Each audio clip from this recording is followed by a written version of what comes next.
Friends, आज हम मानव के इतिहास का वह चरण देखने वाले हैं जिसे अश्मयुग कहा जाता था और जिसमें वह पत्थर के हथियार बनाता था। मान लो हमें कोई जमीन में चमचमाती वस्तु गड़ी हुई दिखाई दे तो हम उसे बाहर निकालने के लिए क्या करेंगे? शायद उंगली से ही कुरेद कर देखेंगे। नहीं हो पाया तो कोई सख्त टहनी ढूंढकर उस टहनी से कुरेद कर देखेंगे। इसके बावजूद बन नहीं पाया तो कोई नुकीला पत्थर ढूंढ कर लाएंगे। अब तो इस नुकीले पत्थर से काम हो ही जाना चाहिए। फिर भी काम नहीं हुआ तो हमें लोहे की सरिया लानी होगी। इससे ये ध्यान में आता है कि कार्य की आवश्यकता के अनुसार साधन को चुनना पड़ता है। साधनों का चुनाव निम्न बातों पर निर्भर करता है: साधनों की उपलब्धता, न्यूनतम समय में न्यूनतम ऊर्जा का उपयोग, अधिकतम परिणामकारकता, साधन का उपयोग करने के अभ्यास द्वारा प्राप्त कौशल। चिंपांजी जैसे वानर भी बीजों अथवा कठोर छिलके वाले फलों को तोड़ने के लिए पत्थरों का उपयोग करते थे। इसी भांति ढूह के भीतर की चींटियों को पकड़ने के लिए टहनियों का उपयोग करते थे। मानव भी मृत प्राणियों की हड्डियों, पत्थरों, सूखी लकड़ियों और टहनियों जैसे साधनों का उपयोग करता था। निरंतर सूक्ष्म निरीक्षण, प्रयोग और स्वभावगत कल्पना शक्ति के आधार पर लकड़ियों, टहनियों, हड्डियों और पत्थरों को तराशा जाए तो उनकी सहायता से कार्य अधिक अच्छे होते हैं, ये मानव के ध्यान में आया। इसके अलावा इन वस्तुओं की आवश्यकता के अनुसार आकार दिया जा सकता है, ये भी बात उसकी समझ में आई। इतिहास का अध्ययन करते समय ये पाया गया कि कुशल मानव के अवशेषों के साथ पत्थरों के हथियार भी पाए गए।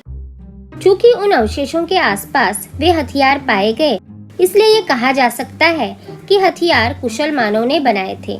परंतु क्या कुशल मानव केवल पत्थरों के ही हथियार बनाता होगा? नहीं, वो कुछ अन्य वस्तुओं से भी हथियार बनाया करता था। हालांकि लाखों वर्ष पहले बनाए गए हथियारों में केवल पत्थर के हथियार ही मिल सकते हैं। हड्डियों के भी हथियार शायद ही मिल जाते हैं, लेकिन लकड़ी और टहनी जैसी वस्तुएं नाशवान होने से उनसे बनाए गए तत्कालीन हथियार लगभग पाए नहीं जाते। आइए देखते हैं कि अश्मयुग और अश्मयुग में अश्मयुगीन हथियार जो बनाए गए थे उनका क्या इतिहास है। जिस कालखंड के हथियारों में प्रमुख रूप से पत्थर के हथियार पाए जाते हैं, उस कालखंड को हम अश्मयुग कहते हैं। अश्म का अर्थ है पत्थर। हथियारों के आकार एवं प्रकार के आधार पर अश्मयुग का 3 कालखंडों में वर्गीकरण होता है। पहला पुराश्मयुग, दूसरा मध्याश्मयुग और तीसरा नवाश्मयुग। आइए जानकारी लेते हैं पुराश्मयुग की।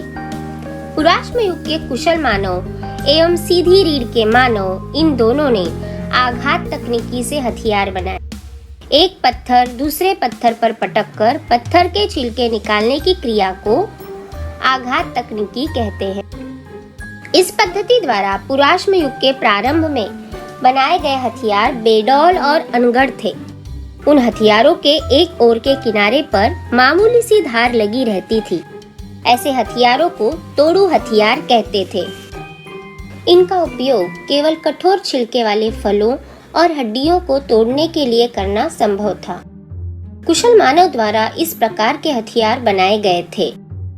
उसके बनाए इन हथियारों के आधार पर यह ध्यान में आता है कुशल मानव शिकार करने की तकनीक से अवगत नहीं था। ये हथियार तैयार करते समय पत्थर के धारदार और पैने छिलके निकलते थे। मानव इन छिलकों का उपयोग चमड़े से चिपके हुए मांस को खरोंचने, मांस अथवा अन्य पदार्थों के टुकड़े करने, लकड़ी तराशने आदि कामों के लिए करता था। कुशल मानव द्वारा बनाए गए तोड़ू हथियारों की अपेक्षा सीधी रीढ़ वाले मानव द्वारा बनाई गई हथकुल्हाड़ी और फरसा जैसे हथियार अधिक आकारबद्ध थे। फरसा का अर्थ सपाट फल वाली कुल्हाड़ी से होता था। आकारबद्ध हथियार बनाने के लिए सबसे पहले वह हमारे मन में स्पष्ट होना चाहिए। यदि ऐसा होता है तभी उसे प्रत्यक्ष में उतारा जा सकता है। सीधी रीढ़ वाला मानव हथियार बनाने से पहले मन में यह निश्चित करता था कि उस हथियार का आकार कैसा होना चाहिए। पत्थर के छोटे छिलके निकालने के लिए उसने सांभर की सींगों जैसी वस्तुओं के हथौड़े का उपयोग किया। इसके अतिरिक्त निकाले हुए छोटे छिलकों के किनारों के पुनः महीन छिलके बनाए। इसके पश्चात उन महीन छिलकों से उसने अति पैनी धार वाली खुरचनियां और बसूले तैयार किए, अर्थात वह कार्य की आवश्यकता के अनुसार विभिन्न हथियारों का उपयोग करता था। हथियारों में सुधार होने से सीधी रीढ़ वाले मानव के भोजन में भी अधिक विविधता आई, क्योंकि उसके लिए छोटे बड़े विभिन्न प्राणियों का शिकार करना संभव हुआ। इनमें प्रमुखतः हिरन, खरगोश, जंगली भैंसा यानी अरना जैसे प्राणियों का समावेश था। शक्तिमान मानव ने पत्थर के हथियार बनाने की तकनीक में अधिक उन्नति की। अब वह छोटे आकारों के हथियार बनाने लगा। बुद्धिमान मानव ने पत्थर के हथियार बनाने की तकनीक में क्रांति कर दी। उसने पत्थरों से लंबे और पतले फल बनाने की तकनीक विकसित की। इन लंबे फलों से उसने छुरी, डंडा, सुआ, छेनी जैसे विविध प्रकार के हथियार बनाए। हथियार और अन्य वस्तुएं बनाने के लिए वह चिकने पथरीले वर्ग के दुर्लभ पत्थर और हाथी दांत जैसी वस्तुओं का उपयोग करने लगा। बुद्धिमान मानव ने हथियार बनाने की तकनीक, परिसर का ज्ञान और अन्न प्राप्त करने की तकनीक में बहुत ही उन्नति की थी। परिणाम स्वरूप उसके लिए एक ही परिसर में दीर्घकाल तक निवास करना संभव हुआ। बुद्धिमान मानव के समूह झोपड़ियां बनाकर रहने लगे। वह कुछ सामूहिक पर्व भी मनाने लगा। ऐसा कहा जाता है कि बुद्धिमान मानव द्वारा निर्मित अनेक कलात्मक वस्तुओं, गुफा चित्रों का इन पर्वों के साथ संबंध होना चाहिए। बुद्धिमान मानव आभूषणों का उपयोग करने लगा था। विभिन्न प्रकार के शंखों, हड्डियों और प्राणियों के दांतों से बनाए गए तत्कालीन मनके पाए गए हैं। इस प्रकार उन्नत मानवीय संस्कृति की प्रगति का प्रारंभ पुराश्म युग में ही हुआ है। भारत में पुराश्म युग के हथियारों के अवशेष कश्मीर से लेकर तमिलनाडु तक विभिन्न स्थानों पर पाए गए हैं, परंतु पुराश्म युगीन अवशेष भारत में पर्याप्त मात्रा में पाए नहीं गए। मध्य प्रदेश में होशंगाबाद के समीप नर्मदा नदी के किनारे हथनोरा नाम का गांव है।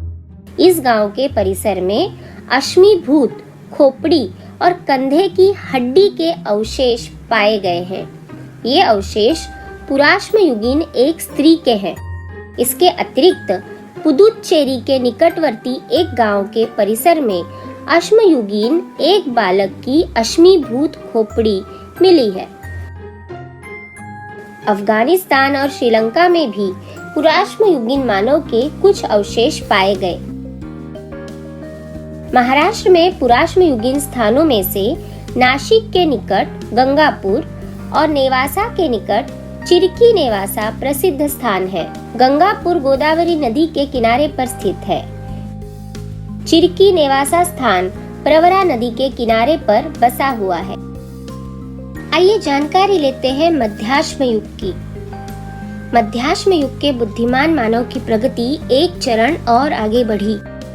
उसने कुत्ते को मानव का अभ्यस्त कर लिया। मध्याश्म युग में जलवायु और पर्यावरण में होने वाले परिवर्तनों के कारण मानव की जीवन शैली में बदलाव आने लगा। बुद्धिमान मानव शिकार के साथ साथ पशुपालन और प्राकृतिक रूप से उत्पन्न होने वाले अनाज की कटाई भी करने लगे। फलस्वरूप वे वर्ष की कुछ कालावधि में एक स्थान पर बस्ती बनाकर रहते थे। अब उनके भोजन में विभिन्न वनस्पतियों का समावेश भी हुआ था। उस कालखंड में भेड़ बकरी जैसे प्राणियों को पालकर मानव ने उन्हें पालतू बनाना प्रारंभ किया। इन सभी का विचार करने पर मध्याश्म युगीन बुद्धिमान मानव के लिए शिकार करने, मछली पकड़ने, कटाई करने, तोड़ने जैसे अनेक प्रकार के कार्यों के लिए ऐसे हथियारों की आवश्यकता थी जो कि विभिन्न प्रकार के हल्के वजन वाले और लंबे समय तक टिके रहेंगे ऐसे होंगे। लकड़ी अथवा हड्डी में खांचा बनाकर उसमें वह नाखून जैसे छोटे फल एक कतार में पक के बिठाया करता था। इस तरह वह छुरी, दराती जैसे औजार बनाया करता था। भारत में अनेक स्थानों पर मध्याश्म युगीन अवशेष पाए गए। राजस्थान के बागौर, मध्य प्रदेश के भीमबेटका, गुजरात के लांगड़ज और महाराष्ट्र के जलगांव जिले में पाटने कुछ महत्वपूर्ण मध्याश्म युगीन स्थान हैं। आइए अब जानकारी लेते हैं नवाश्म युग की। नवाश्म युग, नवीन अश्म युग। नवाश्म युग में घिसकर चिकने बनाए गए पत्थर के हथियार बनाए गए। इस कालखंड में नए ढंग के हथियार बनाए गए, अतः इस कालखंड को नवाश्म युग नाम दिया गया। नवाश्म युग तक खेती और पशुपालन करना नियमित जीवन प्रणाली बन गई थी। शिकार करना जीवन निर्वाह का प्रमुख साधन न रहकर वह खेती और पशुपालन का पूरक साधन बन गया था। भारत में अनेक स्थानों पर नवाश्म युगीन संस्कृति के अवशेष पाए गए हैं। गंगा की घाटी में तथा दक्षिण भारत में भी नवाश्म युगीन संस्कृति के अनेक स्थान प्रकाश में आए हैं।